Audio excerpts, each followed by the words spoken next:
sejahtera kepada Anda yang sedang melihat video ini. Bahasa adalah jiwa bangsa kita.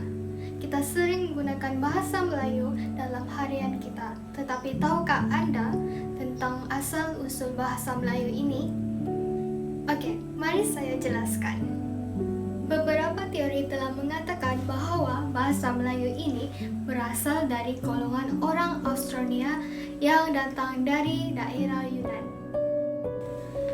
Mereka telah menjelajah ke selatan dan menduduki di wilayah Asia Tenggara. Perkembangan bahasa Melayu mempunyai 3 tahap, yaitu yang pertama adalah bahasa Melayu kuno. Bahasa Melayu kuno merupakan dari bahasa keluarga Nusantara. Kegemilangan bahasa ini dari abad ke-7 hinggalah ke abad 13, yaitu pada zaman Kerajaan Sriwijaya sebagai lingua franca dan bahan pentadbiran. Kemudian, perkembangan bahasa Melayu pada tahap kedua, yaitu peralihan bahasa Melayu kuno kepada bahasa Melayu klasik. Peralihan ini dikaitkan dengan pengaruh agama Islam yang semakin mantap di Asia Tenggara pada abad ke-13.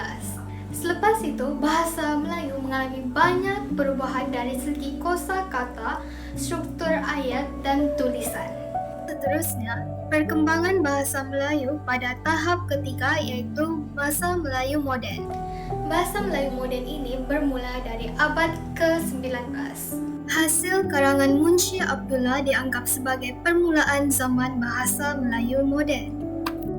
Selepas Perang Dunia Kedua, British merubah dasar menjadikan bahasa Inggris sebagai bahasa pengantar dalam sistem pendidikan. Tetapi, semasa Malaysia mencapai kemerdekaan, Perlembagaan Persekutuan Perkara 152 telah menetapkan bahasa Melayu sebagai bahasa kebangsaan.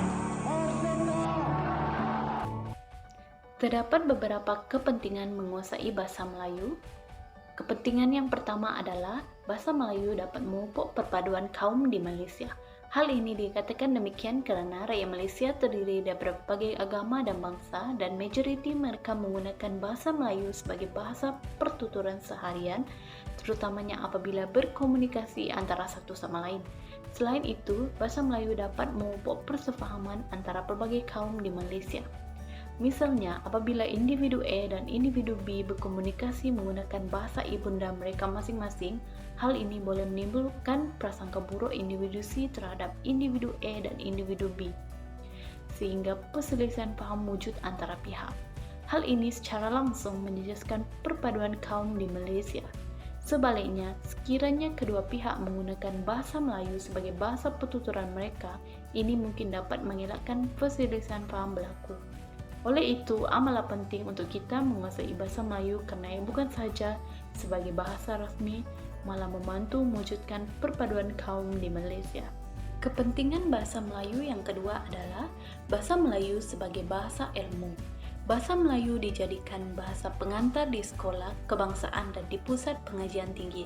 Selain itu, penguasaan bahasa Melayu amat penting, buktinya di peringkat SPM, subjek bahasa Melayu merupakan subjek wajib lulus, iaitu sekurang-kurangnya grade C untuk pelajar layak mendapatkan sijil SPM bagi melanjutkan pelajaran di peringkat diploma atau ijazah dan juga syarat mendapat pekerjaan. Kepentingan menguasai bahasa Melayu seterusnya adalah bahasa Melayu memupuk semangat patriotik. Hal ini dikatakan demikian kerana penggunaan bahasa Melayu dalam pertuturan seharian kita melambangkan kita sebagai rakyat Malaysia menunjukkan semangat cinta akan negara. Dengan kata lain, bahasa Melayu tetap menjadi bahasa komunikasi tanpa dipinggirkan oleh masyarakat Malaysia. Akhir sekali, kebolehan menguasai bahasa Melayu membantu dalam mengembangkan hasil penulisan bermutu, misalnya seperti sajak, cerpen, novel dan sebagainya. Dan melalui penulisan ini, rakyat Malaysia dapat meningkatkan ilmu dan pengetahuan mereka sekaligus memperbaiki penulisan dan pembacaan dalam bahasa Melayu. Dalam video ini, saya akan mengatakan apakah punca-punca ataupun faktor-faktor penguatkuasaan bahasa Melayu semakin dipinggirkan ataupun semakin lemah. Pertama sekali, punca ataupun faktor penguatkuasaan bahasa Melayu semakin lemah ataupun dipinggirkan adalah disebabkan sikap individu tersebut ataupun tersendiri. Sikap masyarakat kita pada zaman ini sedang memandang remeh terhadap berapa pentingnya bahasa Melayu ataupun penggunaan bahasa Melayu dalam penggunaan ataupun pertuturan setiap hari. Mereka lebih gemar menggunakan bahasa, mempelajari ataupun menggunakan bahasa seperti bahasa Inggris ataupun bahasa Cina, dan mereka juga sanggup mempelajari bahasa baru bahasa luar negara seperti bahasa Korea berbanding memartabatkan ataupun menguatkuasai bahasa Melayu, di mana bahasa Melayu merupakan bahasa kebangsaan kita. Bahasa Melayu ini adalah sangat penting kerana ia merupakan identiti kita sendiri, dan masyarakat sekarang memandangkan ini adalah isu yang tidak penting kerana bahasa Melayu tidak memberikan sebarang manfaat ataupun kebaikan kepada mereka. Namun mereka sanggup belajar bahasa seperti Inggris ataupun Cina yang dimana ia boleh membantu mereka untuk mendapatkan kerja ataupun memperlihatkan mereka sebagai seorang yang berkelas tinggi. Namun pemikiran seperti ini adalah salah dan haruslah dielakkan. Yang kedua sekali adalah persekitaran rumah tangga. Apa yang saya maksudkan bagi persekitaran rumah tangga adalah golongan mereka ini yang tinggal di pedalaman, di mana kemudahan dan juga infrastruktur seperti sekolah tidak disediakan di area mereka.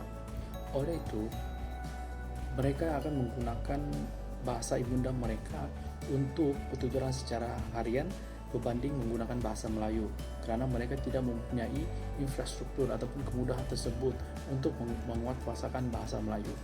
Golongan mereka ini kebanyakan terdiri daripada golongan seperti bahasa Kazan Dusun, Iban, Lanau, ataupun Suluk dan Bajau, di mana kebanyakan mereka yang terletak di Sabah Sarawak.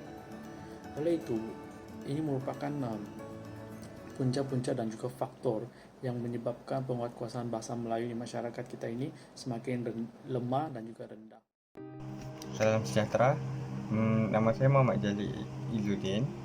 Okey, hari ini saya akan membentangkan tentang kesan terhadap orang yang tidak menguasai bahasa Melayu. Okey, jika seseorang yang tidak menguasai bahasa Melayu ini, ia akan menghadapi pelbagai situasi yang akan merumitkan beliau.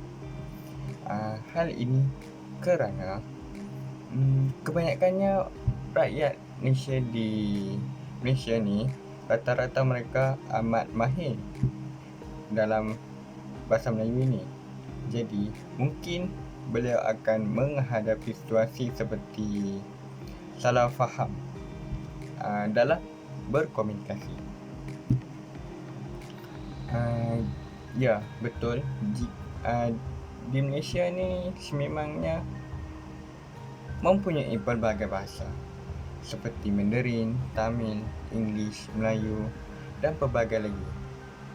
Akan tetapi, bahasa Melayu adalah wajib untuk rakyat Malaysia menguasai kerana ia termaktub dalam perlembagaan dan undang-undang Malaysia. Antaranya dalam undang-undang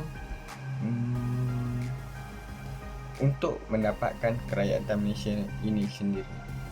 Di samping itu, jika anda mahu bekerja dengan kerajaan, anda sememangnya ataupun diwajibkan untuk menguasai bahasa Melayu dan lulus ujian serta temuduga, kerana ia adalah satu peraturan ataupun satu orang kata rule untuk mereka bekerja dengan kerajaan. Okey, rasanya setakat itu saja. Okey, terima kasih. Bye-bye. Okey, sekarang saya akan membentangkan cara-cara yang efektif untuk memartabatkan bahasa Melayu kita dalam kehidupan seharian, iaitu melalui pertuturan ataupun percakapan, pembacaan, pendengaran dan juga penulisan. Yang pertama adalah dari segi pertuturan ataupun percakapan. Kita haruslah membiasakan amalan percakapan ataupun pertuturan dalam bahasa Melayu. Contohnya, bercakap dalam bahasa Melayu dalam kehidupan seharian kita, seperti apabila kita berkomunikasi dengan kawan kita, kita haruslah bercakap dalam bahasa Melayu dan ini dapat membantu untuk memperbaiki pertuturan kita dalam bahasa Melayu. Yang kedua adalah dari segi pembacaan. Apabila kita banyakkan membaca, ia akan membantu kita untuk memperbaiki dan meningkatkan kemahiran kita dalam membina ayat dan mempelajari perkataan-perkataan baru. Contohnya, membaca artikel, karangan dan buku cerita akan membantu kita untuk meningkatkan pengetahuan kita dalam simpulan bahasa, peribahasa, penjodoh bilangan, penanda wacana dan lain-lain. Yang ketiga adalah dari segi pendengaran. Pendengaran bahasa Melayu yang kerap boleh membantu kita untuk memperbaiki sebutan kita dalam bahasa Melayu, seperti perkataan-perkataan yang bombastik.